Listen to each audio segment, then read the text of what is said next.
La mente suele jugarnos una mala pasada, sobre todo cuando menos lo esperamos. Deberíamos obedecer lo que nos enseñó el Señor.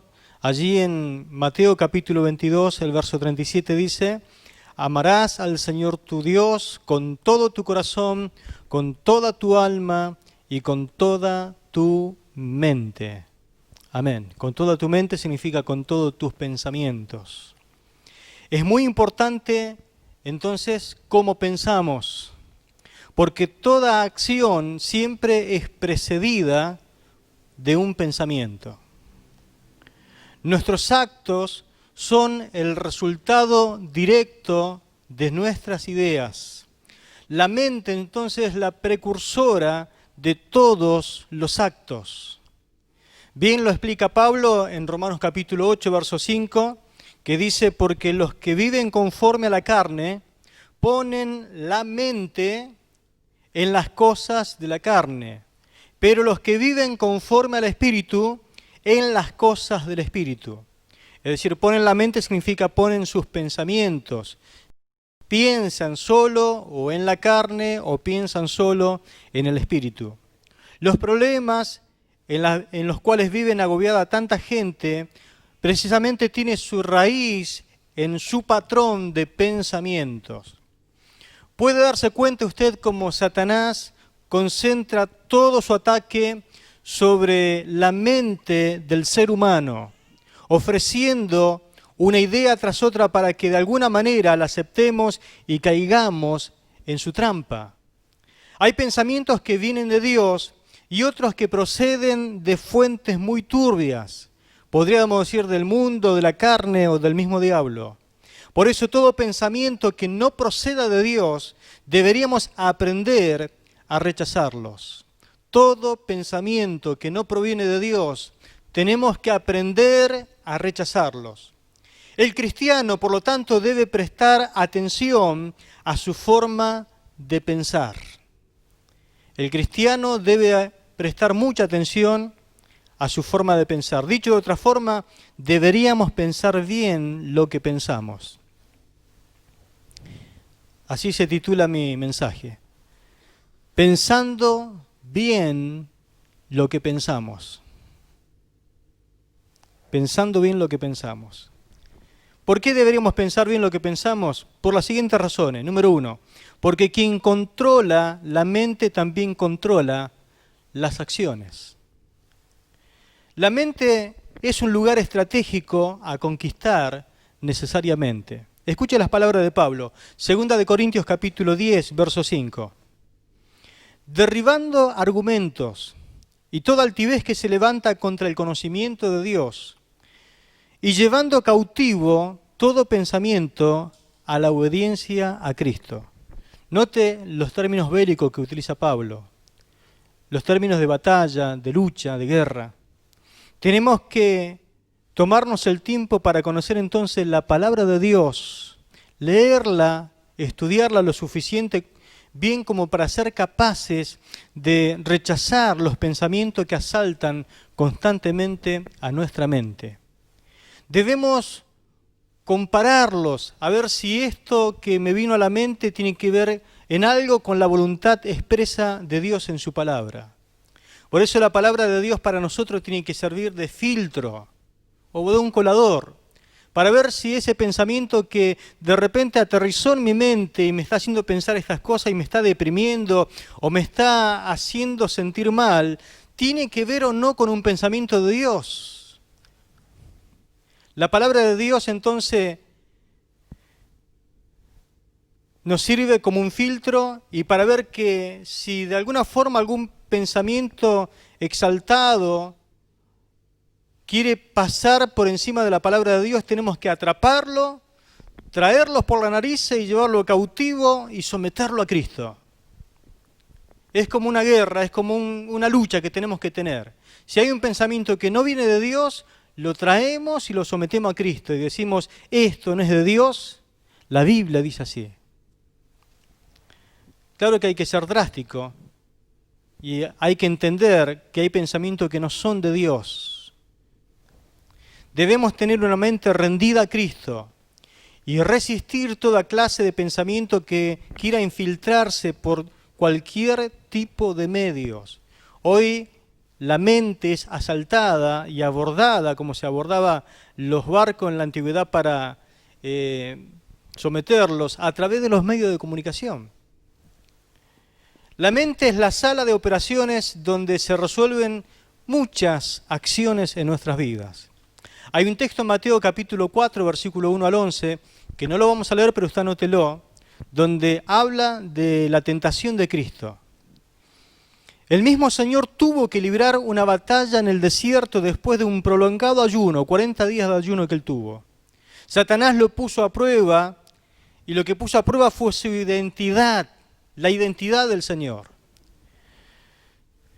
Fíjese que el diablo vino en el momento más débil de él, el momento donde su carne estaba debilitada. Ahí es cuando viene Satanás para asaltar la mente del ser humano. No cuando estás bien, sino cuando estás mal. Vino y le preguntó y le dijo, o a manera de tentación le dijo, si eres hijo de Dios. ¿Por qué le dijo si eres hijo de Dios? Si eres hijo de Dios, haz tal cosa, demuéstralo de esta manera. Unos días antes, el Padre, en el bautismo de Jesús, dijo, este es mi Hijo amado en el cual tengo contentamiento. Este es mi Hijo amado en el cual tengo complacencia. El Padre dio testimonio de su Hijo y le complacía. Y ahora lo que pone a prueba el diablo en la vida de Jesús como hombre era la identidad del Maestro. Si eres hijo de Dios, con la mente, porque toda esta batalla se libró en la mente del Señor, con la mente saturada de Biblia, el Señor contrarrestó los embates del diablo e inclusive el diablo le citaba escrituras fuera de contexto, pero él salió ileso de ese gran conflicto y acto seguido se movió, actuó como hijo de Dios y comenzó a desarrollar su ministerio a pleno. Es decir, que el Señor ganó la batalla allí en el desierto, citando las escrituras. ¿Con qué libro ganó la batalla? Con Deuteronomio. Ese libro que muchas veces nosotros no queremos ni leer, ni nos sale el nombre. Con ese libro él derrotó a Satanás. No tenía la Biblia como la tenemos hoy nosotros, que es una gran bendición. Pero el Señor no tenía la Biblia bajo el brazo, la tenía en su corazón, en su mente. Por eso él la podía citar de memoria. Y con eso venció al diablo. Claro que nunca quedó tranquilo el diablo con esta derrota, sino que una y otra vez intentó y no logró derrotarlo, pero él siempre intenta a ver si nos agarra desprevenido. Inclusive utilizó a Pedro susurrándole al oído para hacerlo desviar del propósito al Señor, pero el Señor inmediatamente identificó esa acción del diablo y en Mateo 16, 23 dice lo siguiente, apártate de mí, Satanás, dijo Jesús mirando a Pedro, me eres de estorbo, estás mirando desde el punto de vista humano y no del divino. Allí está la clave para nuestra vida también. Nosotros, ¿desde qué plano deberíamos mirar las cosas entonces? ¿Desde el punto de vista humano o desde el punto de vista divino? ¿Usted cómo mira las cosas que le suceden a su alrededor? Cuando viene un pensamiento que es sembrado en su mente a través de alguien, porque en este caso era Pedro, usted puede identificar de dónde proviene su lucha, puede mirar las cosas desde el punto de vista divino en vez de humano, porque si nosotros siempre miramos desde el punto de vista humano, vamos a perder la batalla. Leemos en Efesios 6:12 lo siguiente, porque no tenemos lucha contra sangre y carne, sino contra principados, contra potestades, contra los gobernadores de las tinieblas de este siglo, contra huestes espirituales de maldad en las regiones celestes. Es decir, que nuestra lucha no tiene que ver con agarrarnos a trompada con alguien o entablar una disputa, no tiene que ver en el plano humano, es en el mundo espiritual. De este pasaje deducimos que estamos en una guerra sin tregua, Pero la batalla no es contra seres humanos, sino contra el diablo y contra sus demonios. Él intenta derrotarnos a través de estrategias y falsedades, mediante sus acechanzas, mediante sus engaños intencionales. El diablo es un farsante. Jesús fue como que lo desenmascaró y dijo, Él es asesino, mentiroso y padre de mentira. Es decir, que se pasa inventando mentiras. Es un embustero. El diablo es un engañador, es un embaucador. Lo dice Juan 8:44. Él te miente a ti y me miente a mí y miente a todo el mundo. El diablo jamás dice la verdad. Él se pasa mintiendo. Y dice la Biblia que este mundo está bajo el poder del diablo. Está influenciado por el diablo. Todo este mundo, todo este sistema, hasta los medios de comunicación que generan opiniones, también está infectado por las mentiras del diablo. ¿Puedes darte cuenta de esto? ¿Te das cuenta cómo el diablo te pasa mintiendo todo el tiempo? Claro, lo tiene que ver desde el plano espiritual. Si lo ve a nivel del sistema de este mundo, no lo va a ver. Va a creer que el que le está mintiendo es la persona. O es alguien. No, es el diablo. Cuando Jesús reprendió al diablo, estaba Pedro, pero él reprendió al diablo. Le dijo, apártate de mí, Satanás. El Señor entabló la lucha a nivel espiritual. Si bien Satanás lo estaba usando a Pedro. ¿Estás listo para rechazar sus mentiras y someterte a la verdad de Cristo? Porque toda mentira trata de desestabilizarte emocionalmente. Te desmorona, te desequilibra. Nunca te bendice lo que el diablo te sugiere. Te roba la paz y te pone enemistad con cuanta más gente pueda. Cosa de que te pueda aislar. Y si te mantiene aislado, es como que de alguna forma estamos indefensos ante el diablo. Porque no hay quien te ayude. Te hace pensar mal de todos.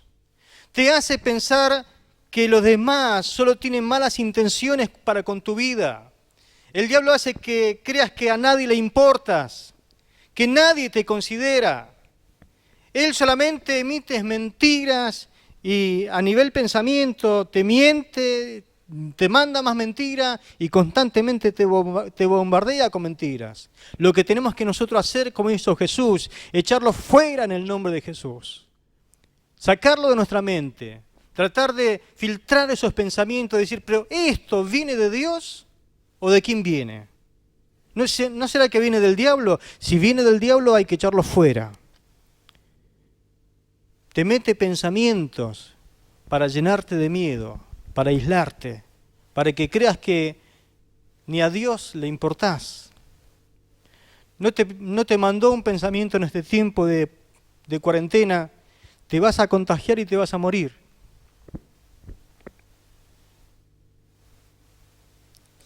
Él manda esos pensamientos, esos dardos, son como dardos encendidos. Te contagiaste, morís y después, ¿qué vas a hacer si te morís? ¿Qué le va a pasar a tu familia si te morís? Son dardos de fuego del maligno. Yo quiero recordarte, o nos movemos con fe o le damos lugar al miedo. O le creemos a Dios o creemos las mentiras del diablo. Quiero recordarte que Dios es soberano. Significa que Él hace lo que quiere, cuando quiere y de la forma que quiere. Eso significa soberanía de Dios. El único que puede hacer lo que quiere en este mundo se llama Dios. Amén. Y en cuanto a su soberanía, Él ha incluido también el número de tus días que estarás sobre esta tierra. Usted no va a morir cuando lo diga el coronavirus, Usted va a morir el día que Dios diga, se te acabó los días, porque yo soy el que tiene el poder de la vida y de la muerte. ¿Cuánto creen en Dios?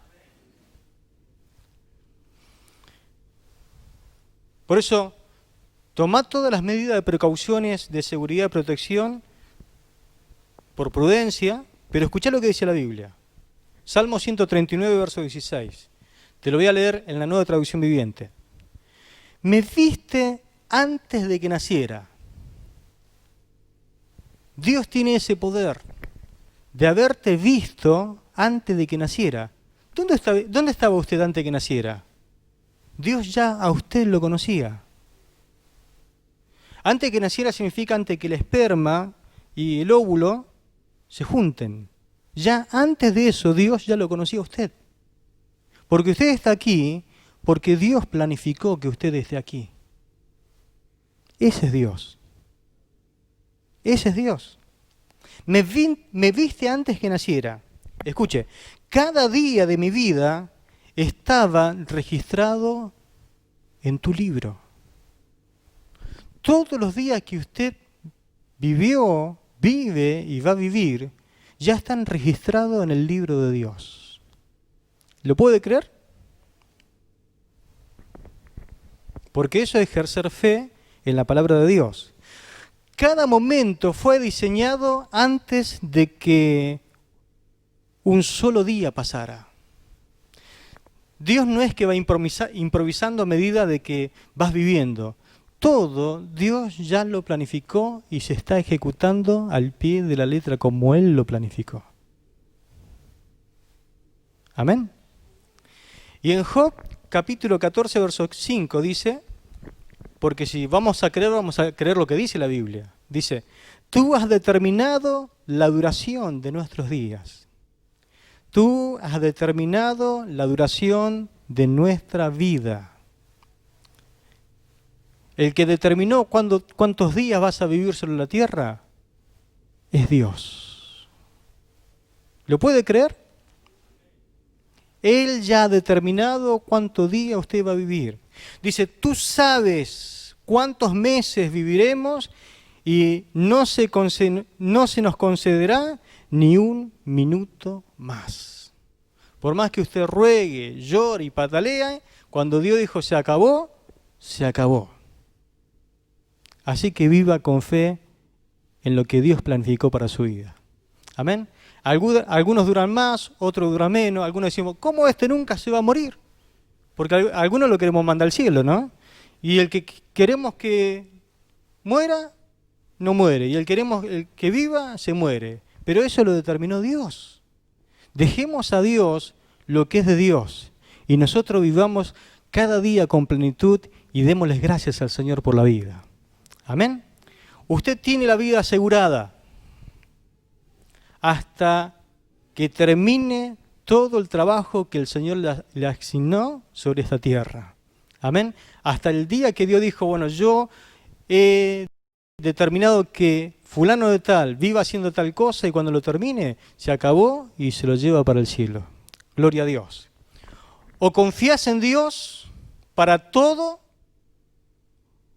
o no confías en Dios para nada. O confías en Dios para algunas cosas y para otras no. O confías directamente o te la arreglas solo. Pero no podemos jugar a dos aguas, como se dice en la vida, ¿no? El diablo tiene un patrón ingenioso, imaginado de pensamientos fugaces e irritantes. No dice toda la mentira de golpe, sino que una por vez, te las envía a manera de dardo encendido sobre tu mente, sobre tus pensamientos. Encima el diablo conoce tus inseguridades, tus debilidades. El diablo conoce tus temores. Sabe qué es lo que más te molesta. Y además está dispuesto a invertir todo el tiempo necesario que haga falta para derrotarte, aunque sea a las cansadas. Si algo tiene el diablo es que es perseverante y tiene todo el tiempo del mundo para esperarte. Él te ataca cuando vos estás débil, no cuando estás fuerte. El gran profeta Elías tuvo problemas en su mente y dio lugar al miedo y perdió, escucha, hasta el sentido común. ¿Por qué? Porque el miedo paraliza la fe. Repito, el miedo paraliza la fe. O se tiene fe o se tiene miedo. No podemos tener miedo y fe a la vez. No se puede tener ambas cosas a la vez. Elías ahora se puso de repente en modo miedo y fue a esconderse a una cueva y deseaba morirse después de haber realizado la hazaña de fe más grande de su época, de su tiempo, inclusive de haber dado muerto a 450 profetas de Baal y de Acera. Los degolló. Y ahora estaba escondido en una cueva. ¿Esperando qué? Es más, toda una nación se había vuelto a Dios por causa de su actuar con fe, pero ahora estaba en modo miedo. Qué triste es ver a una persona que fue tremendamente utilizada por Dios o haber recibido un milagro de parte de Dios y ahora está en modo miedo, que no le entra el pensamiento de Dios, el miedo paraliza la fe. Y cuando uno actúa en fe, el miedo huye.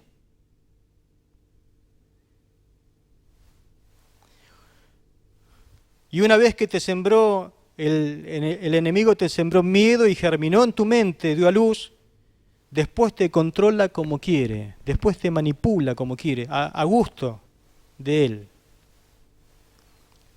Por eso en este tiempo hay toda una situación que se ha generado para llenar de miedo y de pánico a la humanidad y después manipularlo como quieran. Pero nosotros confiamos en el nombre de nuestro Señor. Amén.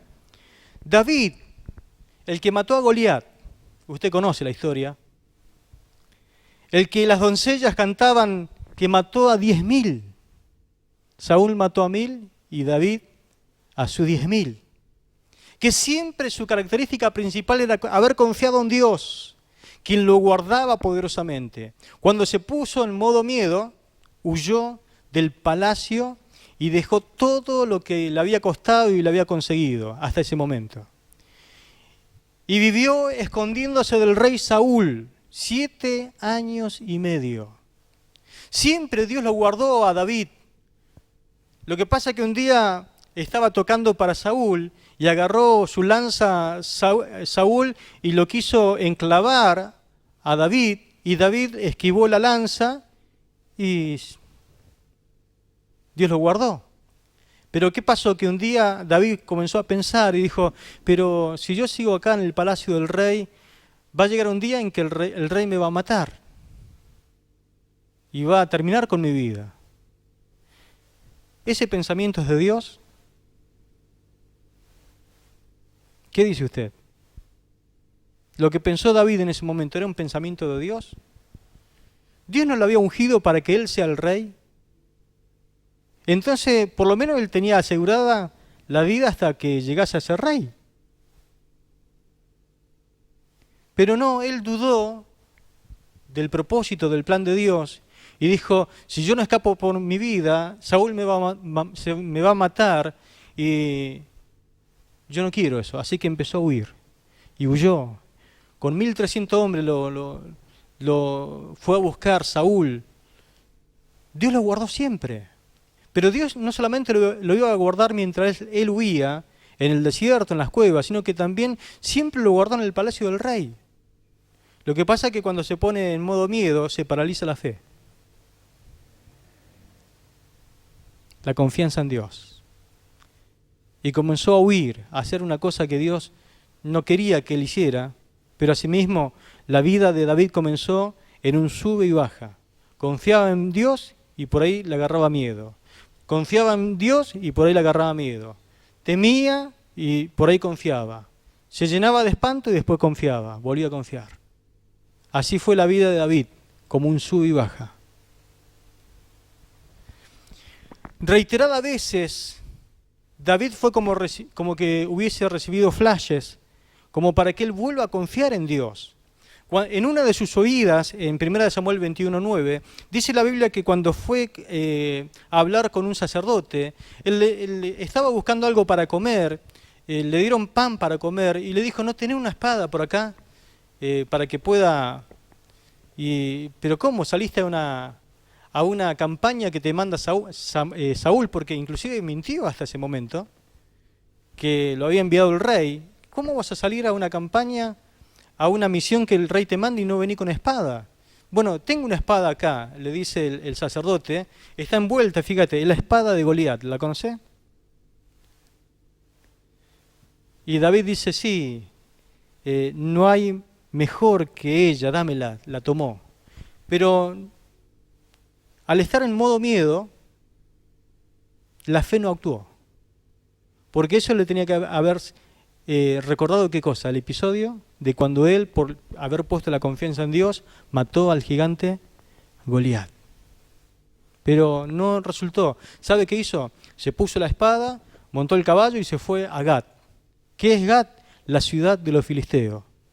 ¿Dónde fue a pedir refugio? A la ciudad de donde pertenecía el gigante Goliat. ¿Se da cuenta como cuando uno está en modo miedo ni siquiera usa el sentido común, la razón? No podemos razonar normalmente. Por eso el campo de batalla es la mente. El diablo quiere llenarte de dudas y de miedo para que ni siquiera podamos actuar normalmente. Dice la palabra, ama al Señor con toda tu mente. Ríndesela al Señor y no le prestes nunca el control de tus pensamientos al diablo, porque hará estragos en tu vida, inclusive afectará a tu entorno. Hay un principio que lo puse de esta forma, que dice así, muéstrame tus acciones y te diré cómo piensas. ¿Le gustó?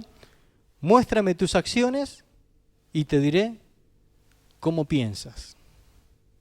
No hace falta que me diga lo que pensás. Ya con lo que vos hacés, me está diciendo cómo pensás. Por ejemplo, salís a trabajar. ¿Tenés que salir a trabajar? Sí, salís a trabajar. Tenés que ir a comprar, porque a lo mejor nadie te compra, sino que tenés que salir a comprar. Para salir a comprar y trabajar tenés que ponerte el barbijo. ¿Sí o no? Se pone el barbijo. Cuando llega a un lugar de compras, ¿tiene que respetar cierto protocolo? Sí, le ponen alcohol en gel en la mano, le echan alcohol por todas partes, usted entra con el barbijo, si no, no puede entrar, si no, no le venden. Bueno, usted sale a trabajar, sale con barbijo, va a comprar, va con barbijo, tiene turno en el hospital, ¿cómo va a ir? Con barbijo, entonces se tiene que cuidar por las dudas. Tus familiares vienen a visitarte. ¿Se cuidan o no se cuidan? Nos cuidamos. Tenés que moverte donde sea por causa de tus obligaciones, pero cuando tienes a veces que congregarte por temor a contagiarte, no viene uno. ¿Cómo se lo explica a usted a Dios eso? ¿Cómo le explica a usted a Dios que tiene temor de contagiarse o tiene miedo, por eso no viene al culto?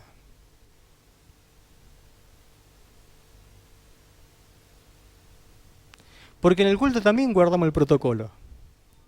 Nos ponemos barbijo, le ponen alcohol en gel, firma una declaración jurada que entra sin fiebre. ¿Usted puede creer que hay personas que no vienen porque tienen temor a contagiarse? O nos ponemos en modo miedo o actuamos en fe, creyendo lo que dice la palabra del Señor. Amén. ¿Cómo le explica usted a Dios el día que tenga que dar cuenta? Porque sabía que tenemos que dar cuenta un día, ¿no? Amén. En Proverbios capítulo 3, versículos 5 al 8, leemos lo siguiente. Fíate de Jehová de todo tu corazón y no te apoyes en tu propia prudencia.